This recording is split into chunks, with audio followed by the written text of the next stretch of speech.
ஆண்டவரும் இரட்சகருமாகிய இயேசு கிறிஸ்துவின் நாமத்தினாலே இந்த 10வது மாதத்திலும் காட் கோசேஸ் மினிஸ்ட்ரீஸின் யூடியூப் சேனல் வாயிலாக உங்கள் அனைவரையும் சந்திப்பதில் பெரும் மகிழ்ச்சி அடைகிறேன். தேவனாகிய கர்த்தர் இந்த ஆண்டு துவங்கி 9 மாதங்களை கடந்து 10வது மாதத்தில் கிருபையால் பிரவேசிக்க செய்திருக்கிறார். இந்த மாதத்திலே தேவனுடைய வல்லமையுள்ள கரத்தை எதிர்நோக்கி காத்திருப்போம். அவர் நமக்கு அற்புதங்களை செய்கிறவர். இன்னும் அதிகமாய் நாம் அவர் மீது வைத்திருக்கிற விசுவாசம் வீண் போகாதபடிக்கு நாம் நம்பியிருக்கிறவைகளை தேவனாகிய கர்த்தர் ஜெயமாய் வாய்க்க பண்ண உண்மையுள்ளவராயிருக்கிறார். இப்படிப்பட்டதான காரியங்களிலே தேவனாகிய கர்த்தரை உறுதியாய் பற்றி கொள்வோம். எல்லா சூழ்நிலைகளிலும் நம்மையும் நம் குடும்பத்தையும் நடத்த தேவன் உண்மையுள்ளவராயிருக்கிறார். தேவனாகிய கர்த்தர் நம்மை கொண்டு தேசத்திலே நம் குடும்பங்களிலே பெரிய காரியங்களை செய்ய போகிறார்.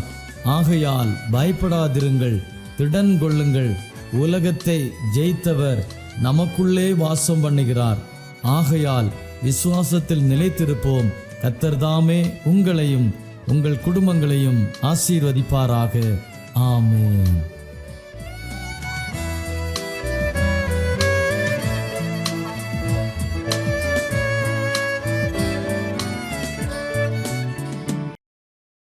கர்த்தருடைய நாமம் மகிமைப்படுவதாக. உங்களை யாவரையும் இயேசுவின் நாமத்தால் வாழ்த்துகிறோம். சிறிது நேர தியானத்துக்காக எசேக்கியேல் 34வது அதிகாரம் அதனுடைய 14வது வசனத்தை நாம் தியானிக்கப் போகிறோம். அவைகளை நல்ல மேய்ச்சலிலே மேய்ப்பேன். இஸ்ரவேலுடைய உயர்ந்த மலைகளில் அவைகளுடைய தொழுவம் இருக்கும். அங்கே அவைகள் நல்ல தொழுவத்தில் படுத்துக்கொள்ளும். இஸ்ரவேலின் மலைகளின் மேல் நல்ல மேய்ச்சலை மேயும். தேவனுடைய பிள்ளைகளே, இங்கே ஆண்டவர் சொல்கிறார், என் ஜனங்களை நான் மறுபடியும் சிதறிக்கப்பட்ட எல்லா தேசங்களிலுமிருந்து நான் அவர்களை சொந்த தேசத்துக்கு கொண்டு வருவேன். அவர்கள் என்ன செய்வாங்கன்னா, நல்ல மேய்ச்சலிலே நான் அவர்களை மேய்ப்பேன். அங்கே இஸ்ரவேலினுடைய உயர்ந்த மலைகளிலே அவருடைய தொழுவம் இருக்கும். அந்த தொழுவத்தில் அவைகள் படுத்துக்கொள்ளும் என்று ஆண்டவர் சொல்கிறார். இப்போ பாருங்க, ஆடுகளை ஆண்டவர் நன்றாக மேய்க்கிறார். சிதறப்பட்ட ஆடுகள், ஆண்டவரை விட்டு தூரம் போனவங்க மறுபடியும் கர்த்தர் அவர்களை என்ன செய்கிறார், கொண்டு அவைகளை நல்லா மேய்க்கிறார். நல்ல மேய்ச்சல்ல மேய்த்து தொழுவத்தில் கொண்டு அவர்களை படுக்க வைக்கிறார். பாருங்க, தொழுவத்தில் படுத்து கொள்ளும். அப்போ தொழுவம் என்பது சபையை குறிக்கிறது. நாம் படுத்து கொள்ளுகிற ஒரு இடம் உண்டு, அதுதான் சபை.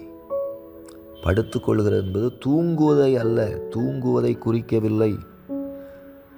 சபை என்பது தொழுவத்திற்கு சமமாய் ஆண்டவர் சொல்கிறார்.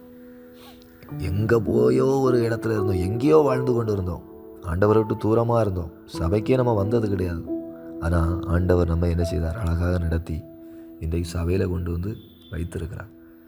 தொழுவம் எதுக்குன்னா, ஆடு மாடுகள் படுக்கிறதுக்காக, ஓய்வெடுப்பதற்காக, இளைப்பாறுவதற்காக. ஒரு மனிதன் படுக்காமலேயே இருந்தான் என்று சொன்னால், 1 நாள் 2 நாள் 3 நாள் அவன் படுக்கவே இல்லை அப்படின்னா, கை கால் முதுகு இடுப்பு எல்லாம் வலி தாங்க முடியாது. அவனால் ஒரு வேலையும் செய்ய முடியாது. உடம்பே சோர்ந்து போகும். கவலையும் வேதனையும் கலக்கமும் வந்துவிடும். அப்போ ஒரு மனிதன் படுக்க வேண்டியது எவ்வளோ அவசியம் பாருங்கள். ஒரு மனிதன் படுத்தா அடுத்த நாள் அவன் காலையில் உற்சாகமாக எழும்பி தன்னுடைய வேலைகளை செய்வான். அதே போல் படுக்கிறது என்பது சபையில் தேவனுடைய மடியில் படுத்து கிடப்பது. ஒரு தாயினுடைய மடியில் ஒரு குழந்தை எப்படி படுத்து கிடக்குமோ அதே போல் தேவ சமூகத்தில் மெய் மறந்து ஆண்டவருடைய சமூகத்திலே அப்படியே உலகத்தை மறந்து அவருடைய மார்பிலே சாய்ந்து இருப்பது. அந்நாள் வெகு நேரம் விண்ணப்பம் பண்ணினாள். பாருங்க, எல்லாவற்றையும் மறந்து விட்டா. ஏலி தன்னை கவனிப்பதை கூட மறந்து விட்டாள். கண்கள் கண்ணீரால் பொங்கி வடிகிறது. இருதயத்தை ஊற்றி கொண்டு இருக்கிறாள். உலகத்தை மறந்து, எதிர்காலத்தை மறந்து, எல்லாவற்றையும் மறந்து ஆண்டவரோடு இணைந்து இருப்பது தான் படுத்து கொள்வது. அப்போ நாம் தேவ சமூகத்தில் ஒவ்வொரு நாளும் படுத்தாதான் நாம் உற்சாகமாய் செயல்பட முடியும். சரீரத்தில் உள்ள பலவீனங்கள் களைப்புகள் விலகும். ஆவியில் உள்ள சோர்வுகள் விலகும். படுக்காத ஒரு மனிதனுக்கு உடம்புல எப்பொழுதும் வலியும் வேதனையும் கஷ்டமும் இருக்கிறது போல, எந்த ஒரு மனிதன் தேவ சமூகத்தில் இளைப்பாறவில்லையோ அந்த மனிதனால செயல்படவே முடியாது, கிரியை செய்யவே முடியாது. ஆகவே தொழுவம் என்பது நாம் இளைப்பாறுவதற்கு, சபை என்பது நாம் ஓய்வெடுத்து நம்மை பலப்படுத்திக் கொள்வதற்கு, தேவ மடி தேவ சமூகம் என்பது நாம் நம்மை புதுப்பித்துக் கொள்வதற்கு, புது பலனை பெற்றுக்கொள்வதற்காக. அடுத்ததாக இங்கே சொல்லப்பட்டிருக்கிறது பாருங்க, எரேமியா தீர்க்கதரிசியின் புஸ்தகம் 23வது அதிகாரத்தில் அதனுடைய 3வது வசனத்தில், நான் என் ஆடுகளில் மீதியாயிருப்பவைகளை தூரத்தில் இருந்த எல்லா தேசங்களிலும் இருந்து சேர்த்து அவைகளை திரும்ப அவைகளின் தொழுவங்களுக்கு கொண்டு வருவேன், அப்பொழுது அவைகள் பலுகி பெருகும். அப்போ தொழுவம் அடுத்தது எதற்காக ஆண்டவர் வைத்திருக்கிறார் அப்படின்னா, பலுகி பெருகுவதற்காக தொழுவம். பாருங்க, ஒரு ஆடு வனாந்தரத்தில் இருந்தால் அது பலுகி பெருகாது, அதற்கு சரியான ஆகாரம் கிடைக்காது, அதற்கு நிறைய எதிரிகள் ஓநாய்கள் உண்டு, சிங்கங்கள் உண்டு, அதை சிதறடித்து விடும், பட்சித்து விடும், அழித்து விடும். ஒரு ஆடு வனாந்தரத்தில் இருந்தால் பெருக முடியாது, பலுக முடியாது, அதற்கான சூழ்நிலைகள் இல்லை. ஒரு ஆடு பெருக வேண்டுமானால், பலுக வேண்டுமானால், விருத்தி அடைய வேண்டுமானால், வளர வேண்டுமானால் அது தொழுவத்துக்குள்ள வந்தால் தான் முடியும். தொழுவத்துக்குள்ள நான் கொண்டு வருவேன், அப்பொழுது அவைகள் பலுகி பெருகும். பாருங்க, ஒரு ஆரஞ்சு மரமாக இருக்கலாம். ஒரு நல்ல ஆரஞ்சு மரத்தை நீங்கள் ஊட்டியில் கோடைக்கானலில் இருக்கிற அந்த மரக்கன்றை கொண்டு வந்து நம்ம கன்னியாகுமரி மாவட்டத்தில் இல்லை திருநெல்வேலி மாவட்டத்தில் நல்லா வெயில் அடிக்கக்கூடிய இடத்துல கொண்டு வந்து அதை நட்டு அது தண்ணி ஊற்றினாலும் வளரலாம், பட்டு போகாமல் இருக்கலாம். ஆனால் அதால் மிகுந்த கனிகளை கொடுக்க முடியாது. காரணம், அதற்கு ஏற்ற மண் வளம் தேவை, அதற்கு ஏற்ற காலநிலைகள் தேவை, அதற்கு ஏற்ற பனி தேவை. ஒரு மரம் எல்லா இடத்துலையும் வைத்தாலும் எல்லா மரங்களும் வளராது, அதற்கேற்ற சூழ்நிலைகள் வேணும். அப்போ தான் அதால் கனி கொடுக்க முடியும், அதால் பலன் கொடுக்க முடியும். அதே போல் ஒரு தேவ பிள்ளையால் பலன் கொடுக்க வேண்டுமானால், ஒரு மனிதனால் ஆசீர்வதிக்கப்பட வேண்டுமானால், ஒரு மனிதன் உயர்த்தப்பட வேண்டுமானால், அவன் தேவ சமூகத்தில் வந்தாதான், அவன் தேவனுடைய பாதத்தில் விழுந்தாதான், அவன் கர்த்தரை தேடி அவருடைய ஆலயத்துக்குள்ளே வந்தாதான் அவனால் பெருக முடியும், அவனால் வளர முடியும், அவனால் ஆசீர்வதிக்கப்பட முடியும். உலகத்தில் இருக்குந்தா ஆசீர்வாதம் வராது. தேவனுடைய பிள்ளையே, தேவ சமூகத்தில் ஆண்டவர் எதற்காக கொண்டு வந்து சேர்க்கிறார் என்றால், நம்மை பெருக வைப்பதற்காக, நம்மை பலுக வைப்பதற்காக, நம்மை ஆசீர்வதிப்பதற்காக. அடுத்ததாக பாருங்க, லூக்கா எழுதின சுவிசேஷம் 13வது அதிகாரம் 15வது வசனத்தில், உங்களில் எவனும் ஒரு ஓய்வு நாளில் தன் எருதையாவது தன் கழுதையாவது தொழுவத்திலிருந்து அவிழ்த்து கொண்டு போய் அதற்கு தண்ணீர் காட்டுகிறது இல்லையா? இந்த கர்த்தர் சொல்லுகிறா பாருங்க, எருதையோ கழுதையோ தொழுவத்திலிருந்து நீங்கள் அவிழ்த்து கொண்டு போய் அதை தண்ணீர் காட்ட மாட்டீங்களா? அப்போது ஒரு கழுதையோ ஒரு எருதோ ஒரு ஆடோ மாடோ எதாக இருக்கலாம், தொழுவத்தில் இருக்குது. அந்த தொழுவத்தில் இருக்கிற அந்த ஆட்டுக்கு மாட்டுக்கு தண்ணீர் காட்ட வேண்டுமானால் அதை என்ன செய்யணுமா? இயேசு சொல்லுகிறா பாருங்க, அதை அவிழ்த்து கொண்டு போய் தண்ணி காட்டுவாங்க. அப்போ தொழுவத்தில் அது எப்படிப்பட்ட நிலைமையில் இருக்கிறது என்றால், கட்டப்பட்ட நிலைமையில் இருக்கிறது. அப்போது கட்டப்பட்ட ஒரு நிலைமையில் இருக்கிறது என்றால், அதை அவிழ்க்கிற ஒரு எஜமான் இருக்கிறார், அதை கட்டுகிற ஒரு எஜமான் இருக்கிறார், அதற்கு தண்ணீர் காட்டுகிற ஒரு எஜமான் இருக்கிறார். சபைக்குள்ள தொழுவத்துக்குள்ள வருகிற ஒரு ஆடு ஒரு மாடு சுயமாய் செயல்பட முடியாது. அதை வழிநடத்துகிற ஆண்டவர் இயேசு கிறிஸ்து இருக்கிறார்.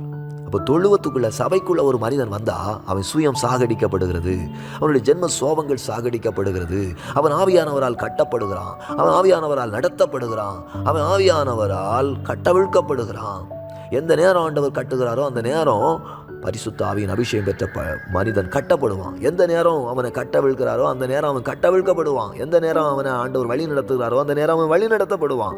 ஆனால் தொழுவத்துக்கு வெளியே இருக்கிற ஆடுகளை பாருங்க, தொழுவத்துக்கு வெளியே இருக்கிற மிருகங்களை பாருங்க, கட்டுப்பாடு கிடையாது, அதற்கு எஜமான் கிடையாது. அது காட்டு மிருகங்களை போல அலையும், அது காட்டு மிருகங்களுக்கு இரையாகும், அதற்கு நல்ல மேய்ச்சல் கிடைக்காது, அது தான் தோன்றித்தனமாய் தன் இஷ்டப்படி வளரக்கூடியது. ஆனால் தேவ சமூகத்துக்குள்ள வருகிற தேவ பிள்ளைக்கு கட்டுப்பாடு உண்டு. நடத்துகிற மேய்ப்பன் ஆண்டவர் இயேசு நமக்கு உண்டு. நம்மை பாதுகாக்கிறவர், நம்மை போஷிக்கிறவர், நம்மை நல்ல மேய்ச்சல்ல நடத்துகிற ஆண்டவர் இயேசு கிறிஸ்து உண்டு. கடைசியாக பாருங்க, ஏசாயா தீர்க்கதரிசியின் புஸ்தகம் 65வது அதிகாரத்தில் அதனுடைய 10வது வசனத்தில் நம்ம வாசிக்கிறோம், என்னை தேடுகிற என் ஜனத்துக்கு சாரோன் ஆட்டுத் தொழுவமாகவும் ஆகோரின் பள்ளத்தாக்கு மாட்டுக்கிடையாகவும் இருக்கும். அப்போ பாருங்க, என்னை தேடுகிற என் ஜனத்துக்கு சாரோன் ஆட்டு தொழுவமாக இருக்கும். அப்போ ஆட்டு தொழுவம் எப்படிப்பட்ட இடமா இருக்கும்? சாரோன் ஆட்டு தொழுவமாக இருக்கும். பாருங்க, நம்ம ஆட்டு தொழுவம் எப்படி இருக்க வேண்டும் என்று தேவன் விரும்புகிறார். சாரோன் ஆட்டு தொழுவமாக மாறணும். வனாந்தரம் ஆட்டு தொழுவமாக மாறிடக்கூடாது. நம்முடைய சபை சாரோனாக இருக்கணும்.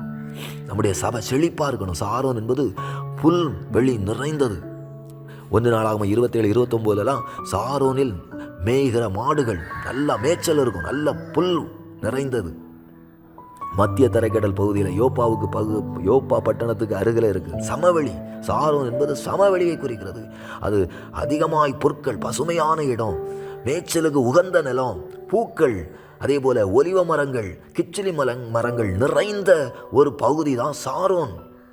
ஆண்டவரை தேடுகிறவர்களுக்கு அந்த சாரோன் பசுமையான நிலப்பரப்பு இருக்கிறது, அந்த பசுமையான மேய்ச்சல் நிறைந்த நிலம் இருக்கிறது, அது ஆட்டு தொழுவமாக மாறிவிடுமா.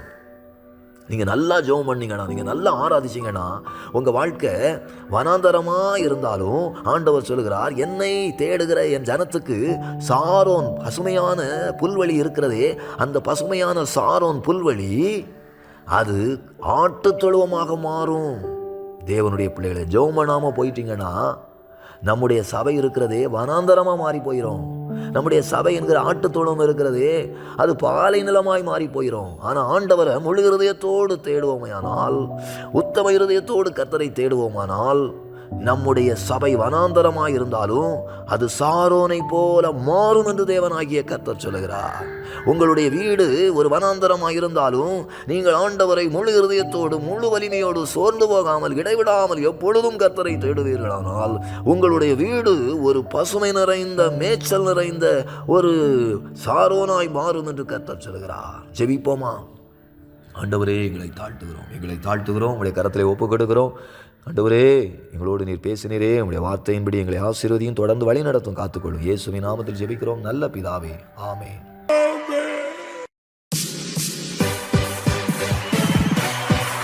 Come on church, சேர்ந்து கைகளை தட்டி பிரகடனப்படுத்த போகிறோம். சபையை கட்டுவேன் என்று சொன்னவர் எங்கள் சபையை கட்டுவா. Come on, கைகளை தட்டி.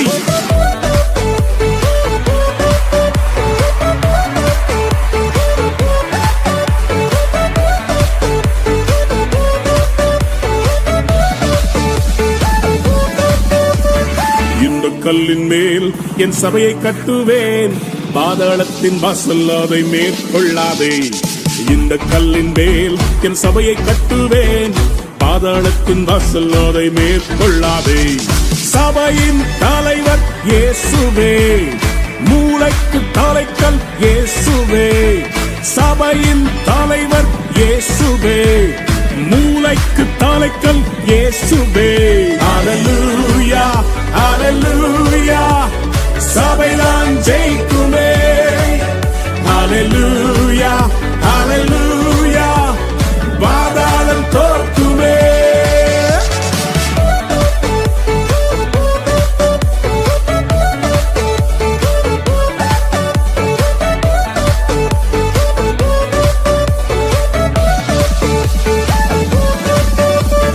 ரத்தம் சிந்தி மீட்கப்பட்ட சபை இதுவே, சுத்தம் பெற கிறிஸ்து தந்த ஸ்தலம் இதுவே. ரத்தம் சிந்தி மீட்கப்பட்ட சபை இதுவே, சுத்தம் பெற கிறிஸ்து தந்த ஸ்தலம் இதுவே. சபைகளில் நிலை நாட்டினி, புது மனிதனாய் என்னை மாற்றினி, வாழ்க்கையை செழிப்பாக்கினி, கிருபையால் உயர்த்தினி, என்னை கிருபையால் உயர்த்தினே. இந்த கல்லின் மேல் என் சபையை கட்டுவேன், பாதாளத்தின் வாசல் அதை மேற்கொள்ளாதே. இந்த கல்லின் மேல் என் சபையை கட்டுவேன், பாதாளத்தின் வாசல் அதை மேற்கொள்ளாதே.